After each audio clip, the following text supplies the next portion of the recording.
Growing up in a super small town in rural Arkansas meant that if you were different at all, people noticed. And I was different. Hi, my name is Ashley, and this is the story of how my biggest burden became my superpower, and then my burden again. Ever since I was a toddler, I had a hearing impairment that forced me to wear this really awkward device over my left ear. My parents told me I could never take it out, that it would be dangerous if I did. And as I entered tweenhood, I really wanted to. Paging Agent Ashley, do you copy? Molly, the class clown, was also the class bully. She would come up and tap on my hearing device. I said, Ashley, come in. We have a breach of security. The class would laugh at her shameless harassment, and the teachers were afraid to stand up to her. They didn't want to get roasted after all. My home life wasn't much better. Mom and Dad were always fighting, and it always seemed like it was about me. How was school today, honey? Is that horrible girl still making fun of you? I was still too busy stabbing my peas with a fork to respond. I really wasn't in the mood. Ashley, I said how was school? Did you hear me? Of course she heard you. She can hear. She's just in one of her moods. I'm sorry. I'm just trying to connect with our daughter. Well, maybe you should give her some space. All your suffocating isn't helping. Ugh! I wish I couldn't hear you both! I yanked the device out of my ear for the first time ever and was met with a piercing, ringing sound that I can only imagine feels like what a dog hears when someone blows a dog whistle. Honey, no! Mom and Dad rushed over and shoved the device back in my ear. I nearly passed out from the pain of the noise. When I came to, I was in shock. What was that? That's what happens when you don't listen to us. That device is there to protect you. Don't try that again. Protect me from what, though? Hearing loss? Something felt off, but I didn't dare remove the device again. I didn't have many friends, but my parents got me this harmonica bottle. Despite my hearing issues, blowing into the harmonica cap and playing a tune with every sip brought me joy. I know it's a small thing, but isn't life all about the little moments that make us happy? Check out the link in the description. When I got to high school, Mom forced me to join an extracurricular in the hopes I would make friends. So I joined the soccer team, the only sport I was remotely good at. But I didn't realize Molly was on the team. She would tease me for any mistakes I made. Hey, Trashly, can you turn off your music and focus on scoring a single goal? During our penultimate season game against our biggest rival, I was so scared that I would mess up, and Molly would never let me hear the end of it. We were a point away from winning. The defense was tight. I had no idea Molly was planning to pass me the ball. Ashley, get open! She kicked the ball midair, and I tried to chest bump it, but instead, I fell flat on my chest, losing us the game. I thought that thing was supposed to help you here. I couldn't take it anymore. I stood up and kicked the soccer ball straight to her head. I heard you loud and clear. Bam! The soccer ball hit her smack in the face. Fuming, she charged at me. She tackled me to the ground, and then I felt her yanking on my hearing device. Give me that thing! Stop! Don't! Help! I need help! But before anyone could save me, she pulled out the device and chucked it across the field. That brutal, painful ringing started reverberating again. It sent shockwaves through my head and my body. I fell to my knees and screamed in agony.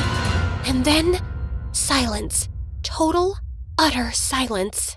I opened my eyes, stunned by the scene in front of me. No one was moving. Everyone was frozen in place. The ref had his hand around Molly's wrist, trying to restrain her. But why was no one moving? Hello? Guys? Guys? What is happening? The thing is, I could hear myself screaming, perfectly clear, even without the hearing aid. I scanned the field for my device and found it in the goalpost. I fashioned it back into my ear and was met with that piercing ringing again. But this time, when I opened my eyes, everyone was moving again. Molly was being apprehended by the ref, getting dragged off the field. And hovering above me was a boy my age from the opposing team. I thought he was going to say something snarky, but instead he offered me his hand. I'm sorry that happened to you. Oh, weird. Looks like you got your device back. Huh.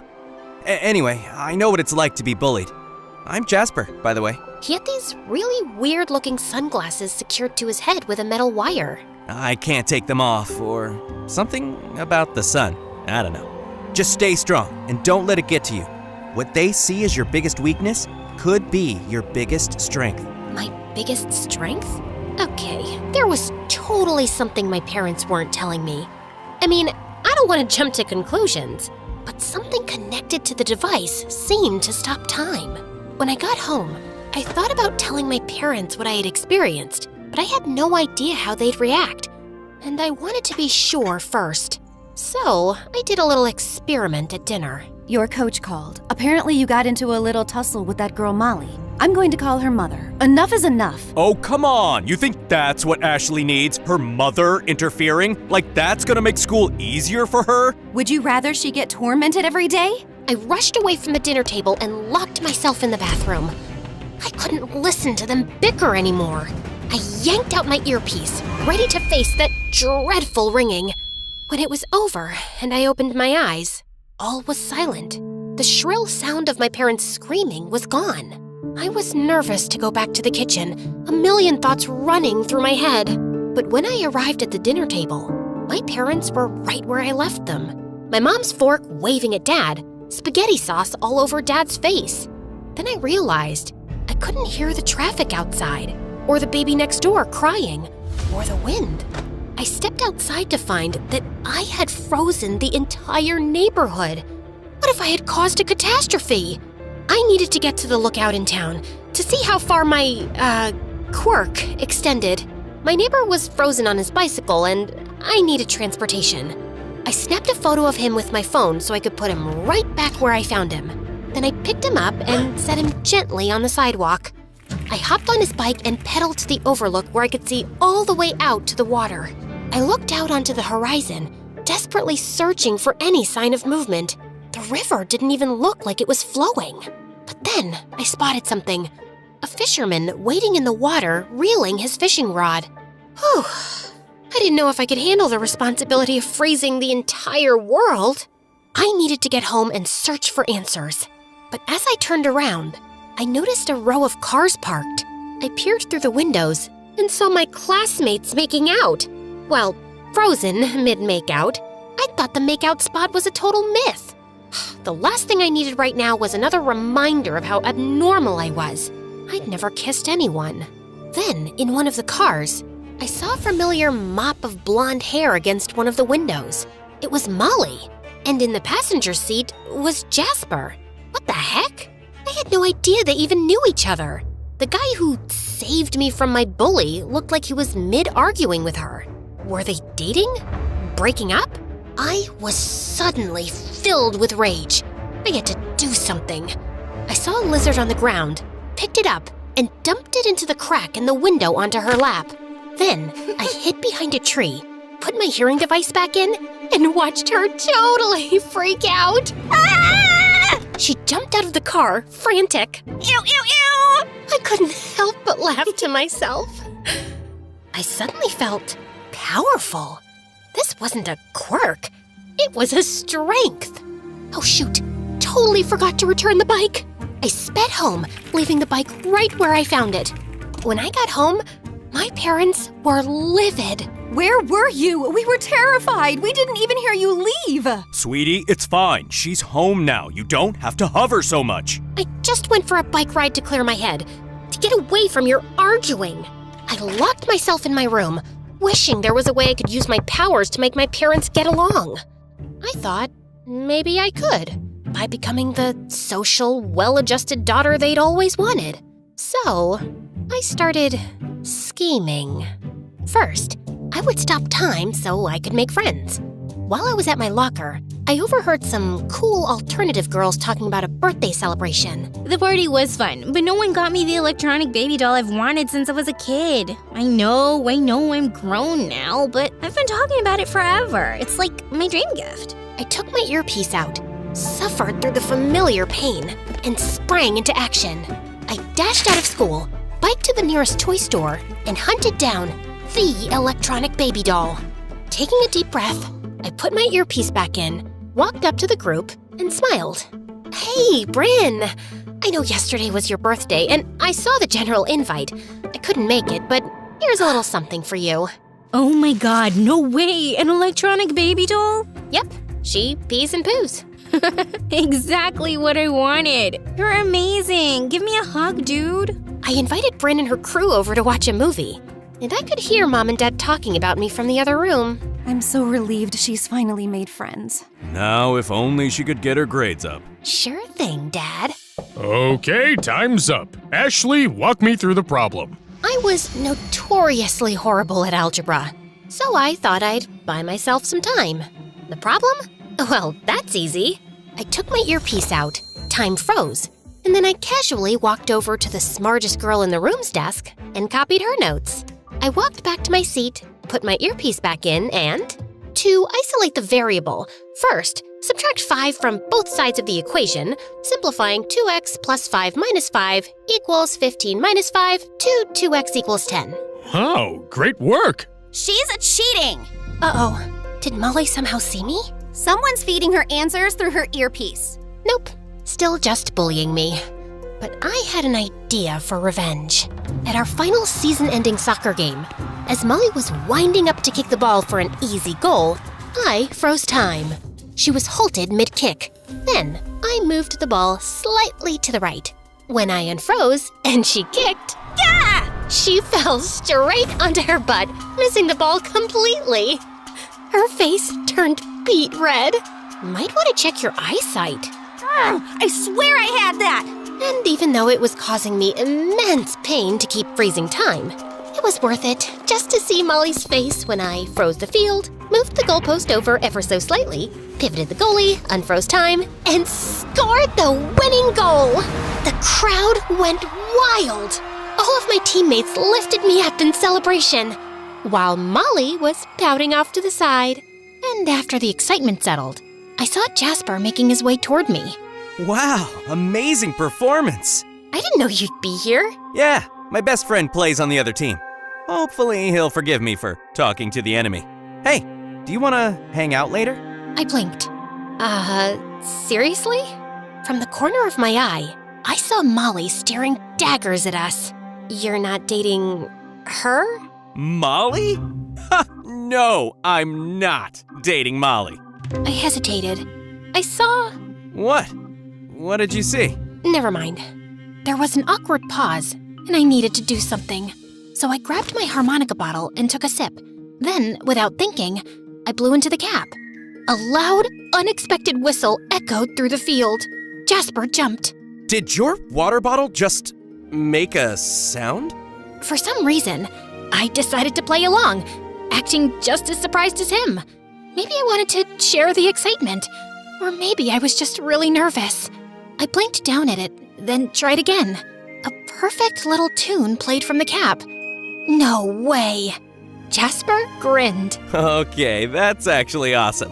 Where do you even find something like that? It was a gift, but you can totally get one too. Amazon links in the description. Jasper shook his head, amused. All right. So, is that a yes? Yes! Awesome! I'll pick you up in an hour. We can go to the lookout point. I nodded, still holding my harmonica bottle like it had just revealed a secret superpower. Because apparently, it kind of had. I think I visibly gulped. The lookout point? Could this be it? My first kiss? But I was getting ahead of myself. First, I had to finish my take-home algebra test. There was no way I could do it in an hour. So I improvised a little. The janitor had the master key to every room in the school. So when I saw him in the hallways, I just casually froze time and unclasped the keys from his belt. But this time, the pain in my ear was really bad. I had to act quick. I unlocked the teacher's office, carefully searching for the test results, making sure not to move things too badly. Finally, I found it. But just as I was taking photos of the answers, my ear started ringing piercingly loud. I collapsed onto the desk, trying to withstand the pain. But I accidentally knocked the teacher's mug over, spilling old coffee all over the test. I ran out of the office, locked the door, and clasped the keys back onto the janitor's belt before I fell again. Then I put my earpiece back in and fled the school before anyone saw me. I got home and waited for Jasper to pick me up, but he never showed. I'd been stood up. Go figure. Furious, I borrowed my neighbor's bike to the lookout, and there Jasper was, wearing his sunglasses at night, sitting on the ridge, desperately clasping Molly's hand. Oh, hey, Jasper. So, you stood me up for Molly? Awesome. Wait, are you guys in on this together? Trying to humiliate me? Ashley, no! That's not what this is! Then what is it? What are you really hiding behind your sunglasses? You said you were sensitive to the sun. Well, it's nighttime. Leave us alone, freak. Gah. I yanked my earpiece out when the coast was clear and pulled Jasper's sunglasses down from his face. But suddenly, I felt someone's hand grab my wrist. It was Jasper's. Startled, I quickly pushed his glasses back over his face. His hand fell limp. Had he unfrozen? Shoot. When I was safely down the hill, I unfroze everything. I'd almost given myself away today. I was getting too careless. I needed to know what was wrong with me before something disastrous happened. So that night, while my parents were sleeping, I sort of froze time to make sure they wouldn't wake up, and I did some digging. In my dad's office, I was shocked to find adoption papers from when I was 3 years old. I couldn't believe it. I only had more questions. The next morning, Mom stormed into my room, livid. Ashley, the school said they caught you sneaking into your teacher's office. Someone spilled coffee on the test answers. What were you thinking? I just wanted to do well in school so I didn't disappoint you and Dad. Well, this is disappointing. I said you were putting too much pressure on her. And your backseat parenting method is really working, huh? Guys, stop! I know the truth. You can stop fighting. What are you talking about? That I was adopted? Did you know about my power? What happens when I take this out? My parents went silent, and I hadn't even stopped time. Guys! It's, complicated. Why don't you sit down? You did know! Seriously? Am I some sort of science experiment? Honey. Don't come near me. I couldn't even trust my own parents. I needed to know the truth. And it seemed only Jasper might have the answers. I ran out the front door when it occurred to me I had no idea where Jasper lived. Before I reached the end of the road, someone was flashing their headlights at me. Honey, we'll explain. Just come home. I started running faster and faster, with Mom tailing behind. Out of breath, I pulled my earpiece out. But amidst the chaos, I dropped it on the road, and then I heard a crunch. Mom's car had stopped, but my hearing device had been crushed. Underneath the front wheel of her car, it was completely destroyed. I desperately tried putting it back into my ear. Come on. But it wasn't working. Time wouldn't start up again. I had to find Jasper, fast. He wasn't at the lookout, so I went to Molly's house. She was sitting on her porch, crying. I pulled her phone out of her pocket and set it in front of her face to unlock it. There was about 20 missed calls from Jasper. I found his address in her contacts, grabbed my bike, and rushed over there. When I arrived at his house, I was stunned. It was basically a shed. I squeezed through the window to find Jasper alone on his couch, frozen in place as he was holding a photo of himself as a child, surrounded by a huge family. I ran to him and removed his glasses, and he unfroze. Huh? Ashley, is that you? What are you doing here? What's going on? I ran outside to see if anything was moving, but time was still frozen. Can you freeze time too? Huh? I grabbed his hand and took him outside to show him. Dead silence. Birds frozen in the sky. But Jasper didn't seem surprised. Oh, wow. I had a feeling you had it too. I haven't met anyone with... What? What's happening? Why did you stand me up for Molly? Does she know? Ashley, I am so sorry. I didn't stand you up. I was scared. Molly is just a former friend who's been making me do stuff for her since she found out about my secret. But it's little stuff, harmless, like making her prom queen and voted most lovable in the middle school yearbook. Basically, buying her popularity. What was happening the night I saw you on the bench? I was pleading with her not to spill my secret. I said I didn't want to help her cheat or hack into her ex's phone and sabotage him. You were born October 4th, right? Yeah? Me too. and a handful of others. Anyone in that nursery that day was exposed to some weird chemical that gave us this power to freeze time. These glasses prevent that. Your hearing aid. When my parents found out, they used me. They threatened to expose me, take me to the government or whatever if I didn't do what they asked. I helped them steal and cheat people and get rich. I don't want to hurt anyone, but it seems everyone keeps hurting me. I get that. My parents never even told me I was adopted, and I had to find out about my power on my own. They told me I had hearing issues. It sounds like they were just trying to protect you. I ran away when I was 14, and I have been on my own ever since. It's been excruciating being alone, but now I found you. Jasper was right. My parents were probably just trying to protect me from the world. It's what they must have been fighting about all this time. I need to save my parents. How do we reverse this? Now that we know the truth about each other, we don't have to. We can get out of this town now. Wherever we are, we'll have the power. And once we are far enough, the town and your parents will unfreeze and go back to normal. It didn't sound half bad, but I couldn't just run from my problems forever. No, I'm sick of manipulating things. Making you like me because I cheated at soccer, making friends because they think I have cool interests, taking shortcuts. It's all a lie. I don't like you because you won at soccer. I like you because you have a pure, genuine heart. I felt I could trust you the moment I met you. If that's true, then help me, please. We have to start time again without running away. And these powers, they need to end. I saw him turn away from me. He looked conflicted. There is a way. My parents made me freeze time and steal a master device from the lab where your hearing device and my glasses were made. They just wanted as much control over my power as they could have. I took it with me when I ran away from home. Activating the master device will restart time, but it will overpower our devices, making them useless, which means I'll lose my powers. Then I'd just be normal. Jasper, there's nothing normal about you. If our powers were in the wrong hands, imagine. But we got them, and it led us to each other. Isn't that enough? Jasper didn't seem so sure, so I did it. I faced my fears, leaned in, and kissed him. And it was super awkward. We both chuckled. See, doesn't it feel nice to be generic? We're just like every other awkward teenager. He kissed me back, and this time, it felt anything but normal.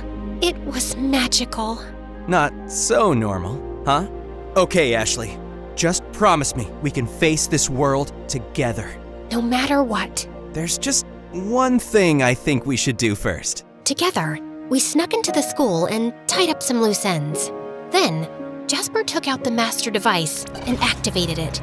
Suddenly, things started to move slowly again. He dropped it to the ground and stomped on it, then threw his glasses on the ground and stepped on them too. I joined him till we smashed them to bits, and everything around us was in motion as usual. Oh, thank goodness. When I got home, my parents were sitting at the kitchen table holding hands. Honey! Oh my gosh, I'm so happy you're safe. This is all your fault, Joe. If you hadn't... Stop! Stop blaming each other. I know everything. I know you've both been arguing about how to keep me safe. I just want to know, how come you adopted me? Your birth mom gave you up for adoption when she found out you were different. She was scared. We were competing with another family, a corrupt family, to adopt you so we could protect you. Shoot. Tears were welling up in my eyes. The best way you can protect me is by being nice to each other. We just have different ideas about what's best. And at the end of the day, I appreciate it. I was lucky to be raised by both of you, but I've decided what's best for myself. I saw my parents link arms in anticipation. I destroyed my earpiece. You what? I just want to be normal, with all the pain and beauty that comes with it. My parents clasped hands. I thought they'd be pissed, but instead, they scooped me into a hug. That makes me so happy to hear. Me too. For the first time, it felt like we were all united. Shortly after, Jasper and I started to date. And even though we couldn't freeze time, it seriously felt like time was frozen whenever I'd look into his eyes. I know, so sappy. Don't worry, my mischievous spirit didn't die overnight. That sneaking into the school charade we pulled before smashing his glasses? This year's homecoming queen is Ashley!